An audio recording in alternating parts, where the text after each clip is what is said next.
You're listening to the Things of That Nature podcast. Coming to you from a city that never sleeps is me, your host, Rockshana. I invite you to join me in truly honest, passionate, and fun talks that motivate, invigorate, and maybe inspire. Even though we're no longer in the mile high, the sky is still the limit. Everything and anything goes. So let's start talking about things of that nature. Hey everyone, thanks for tuning into this episode of the Things of That Nature podcast. I'm your host, Rockshana, and today's guest it's an exciting guest. It's different. Some people might say it's weird, but I don't know. I find it pretty interesting. Everyone has talents, and these are his talents. So today's guest is the Brain Bully. Hi. Hello there. How you doing? Good. How are you? I am doing excellent. Today is a good day. I'm above ground, and the ground ain't above me. You know what I'm talking about? Yeah, that makes it for a good day. I'll take it. Yep. And where are you at? I am in Phoenix, Arizona. Is that born and raised Phoenix?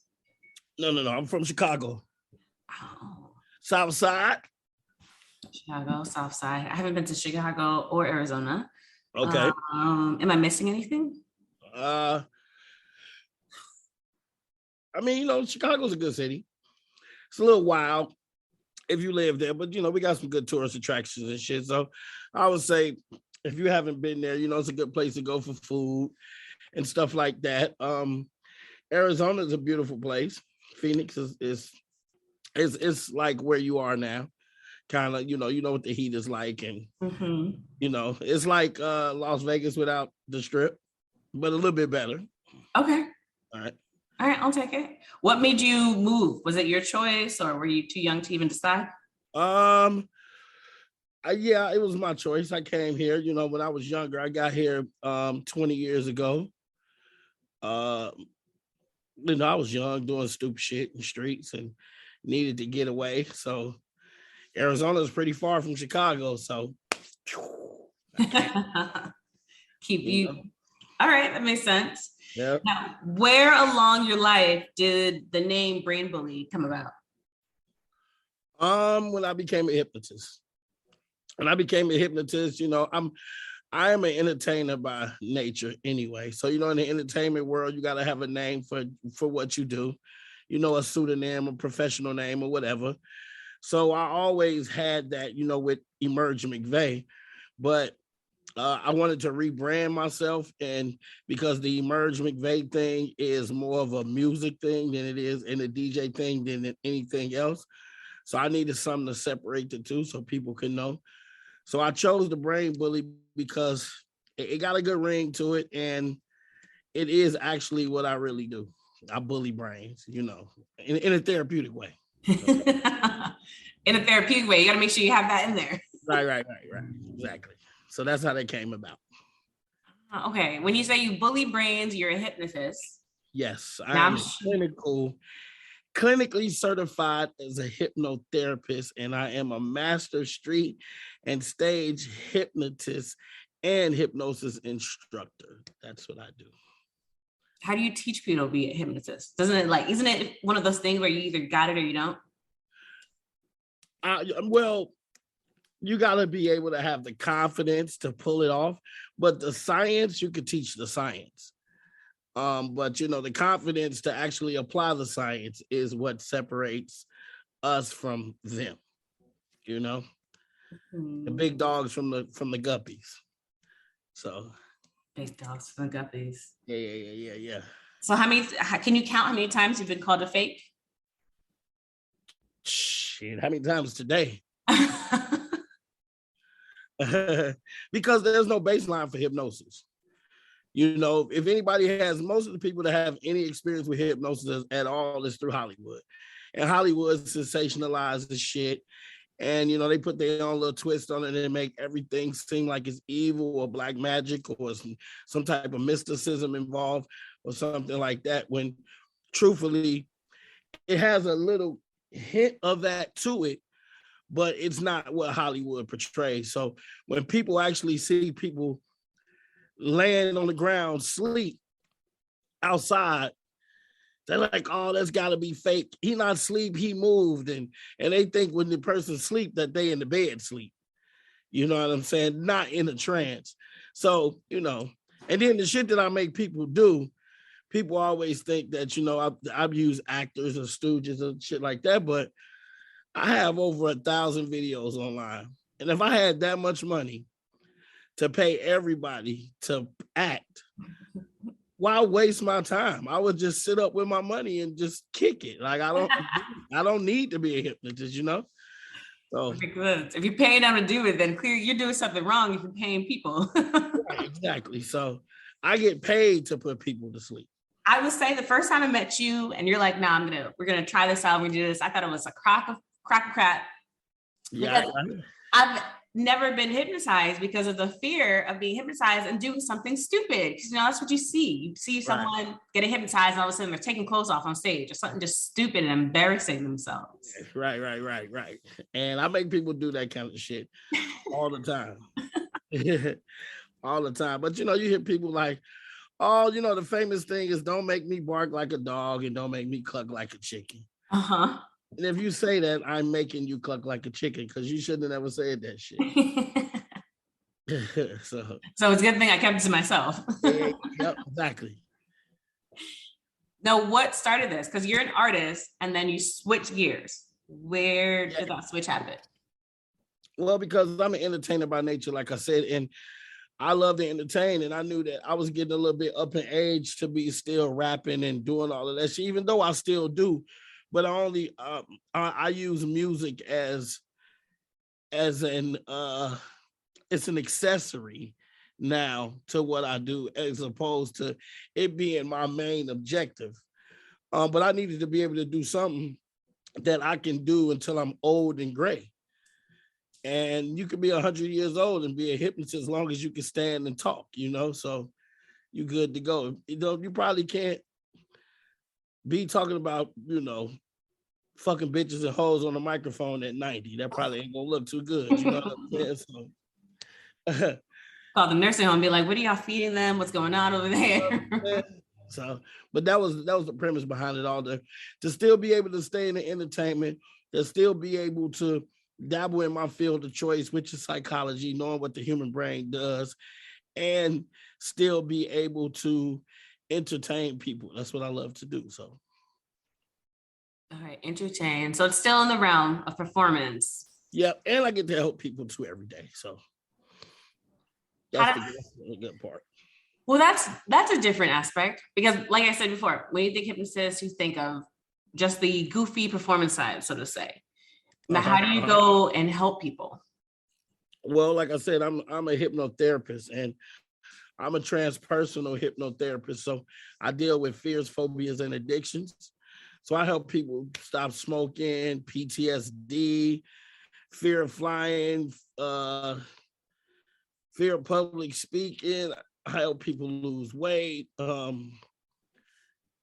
the different management systems, stress management, pain management, anger management, things of that nature. And anything else that you feel like can be modified in your brain to make you a better individual, I can help you with. Oh, that's interesting. Yes, ma'am. And it's just sessions and like a dosage, and lifelong after that, or is it a continuous? It depends on what we're working on. Like if you're coming in just for a motivation session, then it's just one session, and I'll throw the jumping cables on you, and when you get out of there, you'll be motivated to do all the shit you need to do. If it's something like, let's say, past life regression or weight loss or something like that, then it may take multiple sessions, so you can really get down in there and affect some change, because a lot of times when you're doing hypnosis, people will go under, but subconsciously they'll still be fighting it and still be holding on. So you have to break them all the way down to bring them back up. So. Ooh, a past life regression. When you said that, you caught my attention. Right. Regression therapy. We can take you back to the time you was in the womb with your mother. We could take you back to when you was a little kid, or we could take you back to who you were before you were in this life. Let's see who you was in another life.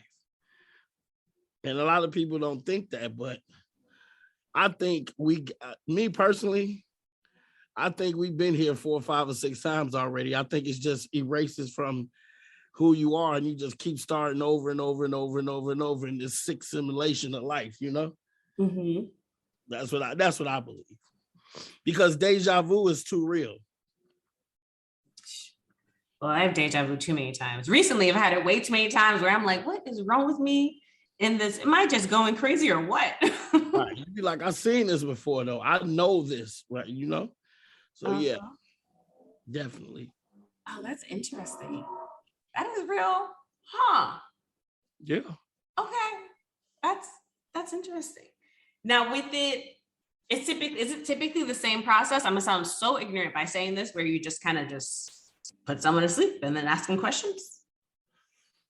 Well, you put them to sleep, and then you either ask questions or you make statements, or maybe tailor a certain script that will help them get to whatever place they're trying to get to, or at least get close enough to where they feel comfortable to come back for the next session and then continue on, but it's all about the journey, everything that you've ever really wanted in life is on the opposite side of your fear anyway. Mm-hmm. So if you come to me and you need help, but you're afraid, you really got to just let go, because if you let go, you'll be able to experience this. And if you be able to experience this, then it's going to change your life, because the one thing about what we do is I speak to the voice that's already in your head. That's your subconscious. And you're talking to me right now with your conscious mind. And I'm going to speak to your subconscious while me and your conscious mind is having a conversation as well. So it's an art to it. That's interesting. I don't want you to give away all your tricks or your whole skill, but that is very interesting. Absolutely. That is interesting. Now, the teaching method, you teach people how to do this. How does that typically work? Do they class sessions, video sessions? What's your jam on that? I teach 2 different type of classes. I teach a virtual class, which is live over this platform, over the Zoom platform. It's a 3 to 5 day course, depending on how many students I get and how they're learning. But it's a 3 to 5 day course that teaches you how to hypnotize anybody, anytime, anywhere. And it's all live over Zoom. I also teach a virtual class, not a virtual class. I also teach a boot camp. And the boot camp is every first Thursday, Friday, and Saturday here in Phoenix, Arizona. It's 4 hours of classroom, and the other 2.5 days we're on the street, actually in the field, hypnotizing people.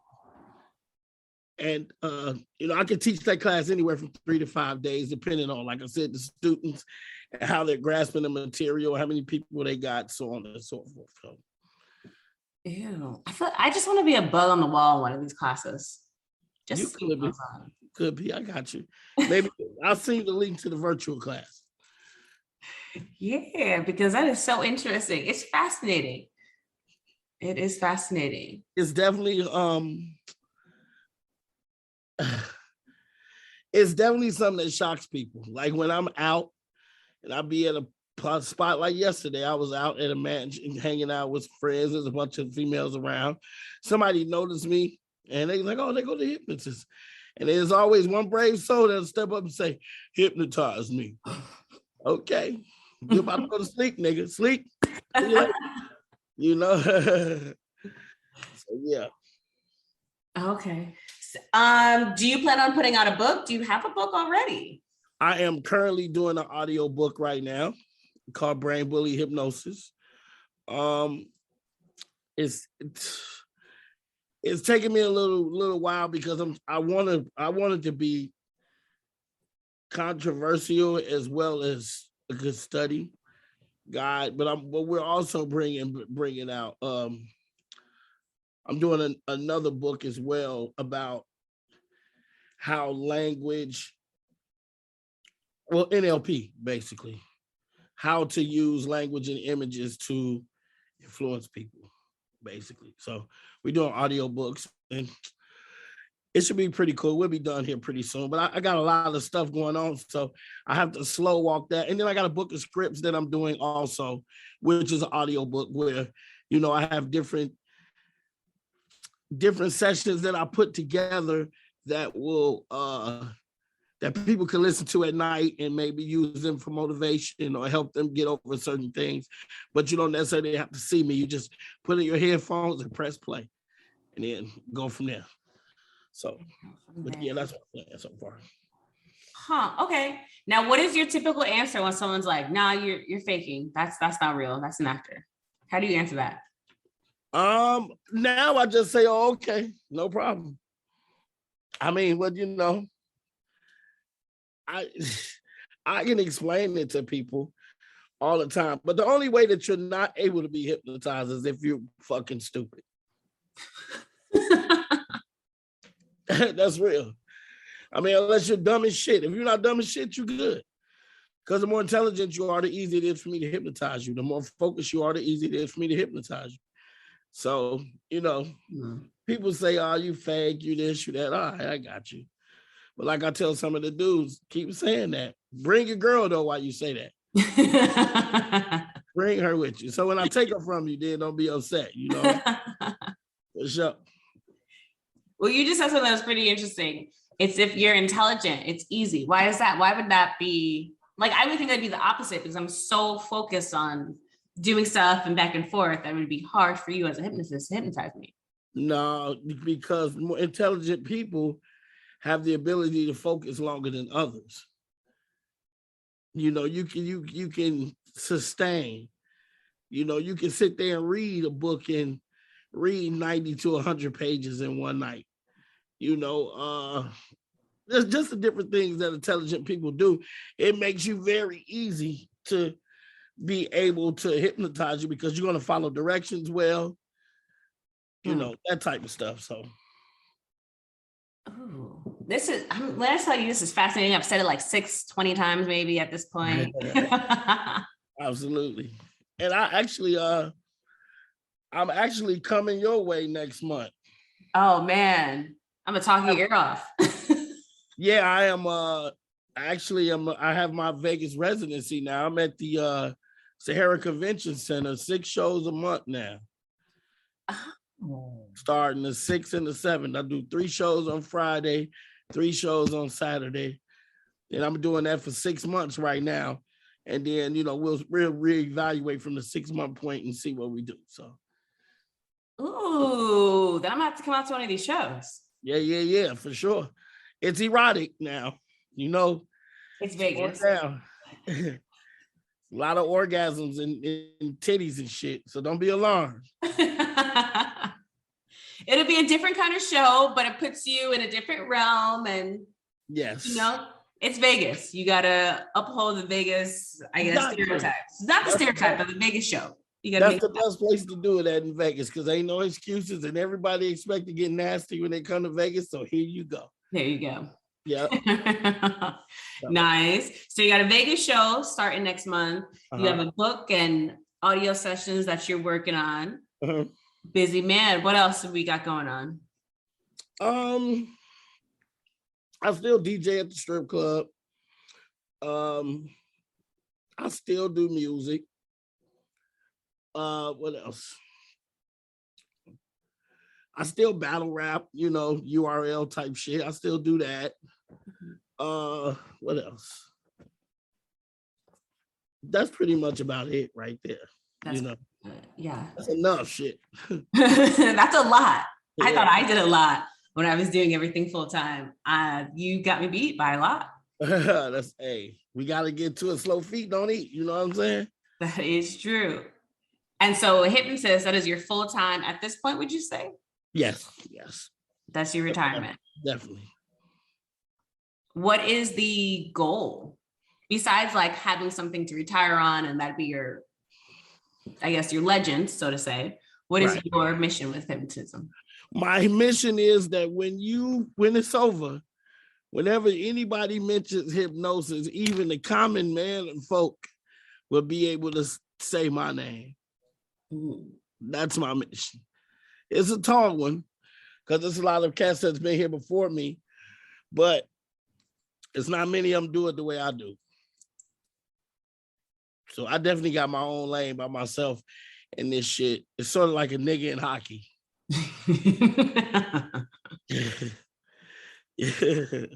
That's what it's like. So, yeah. Okay. Cool. I appreciate you. There you go. I like that. It's a lot. Like I said, I found it really intriguing when we first met. I like talked your ear off, I'm pretty sure, for like an hour, just asking you several different things and several different questions. Yeah, no, but you know what though? I appreciate it because I like to educate people on this because therapy helps. But Black people, we don't get into therapy. We just feel like, let's go talk to the neighbor across the street and he might know what the fuck he talking about. Mm-hmm. You know, but 9 times out of 10, he probably won't. He probably just as confused as you. And he gonna give you some advice from Love and Hip Hop, you know, as opposed to some real shit, you know. So I call myself the hood hypnotist because I take hypnosis in places that most people are scared to go. I'm there by myself, hypnotizing people, trying to help change some lives. So that's it. I like that. I mean, I like it all, but that's a different twist to it. Yes, ma'am. That is a different twist to it. Ooh, okay. Now with that, is it just, how did that come about? Did you were just like, you know, I'm gonna just go? Or was it like, oh, I had a friend, or? What you mean? With what? When you said you call yourself the hood hypnotist and changing lives. Oh, okay. Yeah. Well, because I get booked to do shows everywhere. And a lot of Black people they'll book me. So when I get to these cities, I'll be in the neighborhoods that supposedly the hood, supposedly the bad area of town. And when I get there, I'll do the show. And majority of people never even seen hypnosis up close and personal. So when they see me laying people on the ground and laying folks on the ground, they might give me a hard time at the show, during the show. But at the end of the show, I get a lot of people tugging at my shirt like, hey, can you help me with this? Can you help me with this? Can you help me with that? So the next day I'll end up doing 7 to 8 sessions in my hotel room just because people found somebody that they can actually trust to say, hey, can you help me change this without feeling like they're in a zone where they're going to be judged. You know? Ooh.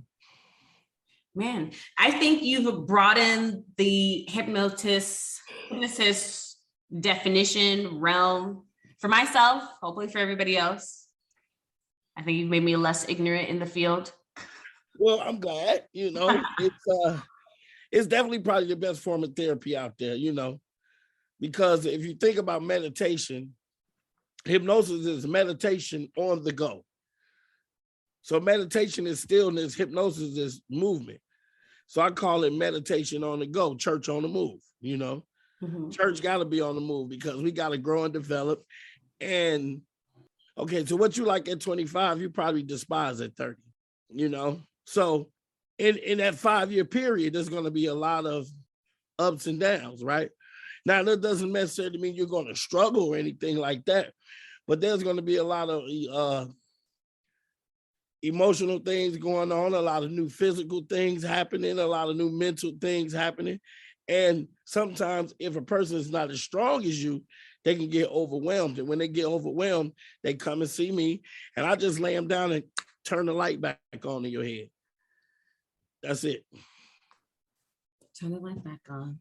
Ooh, well, thank you, Brain Bully. How do people find you? They can find me on Instagram at The Brain Bully, on Facebook at Emerge McVeigh, The Brain Bully, on YouTube as Emerge McVeigh, and what else?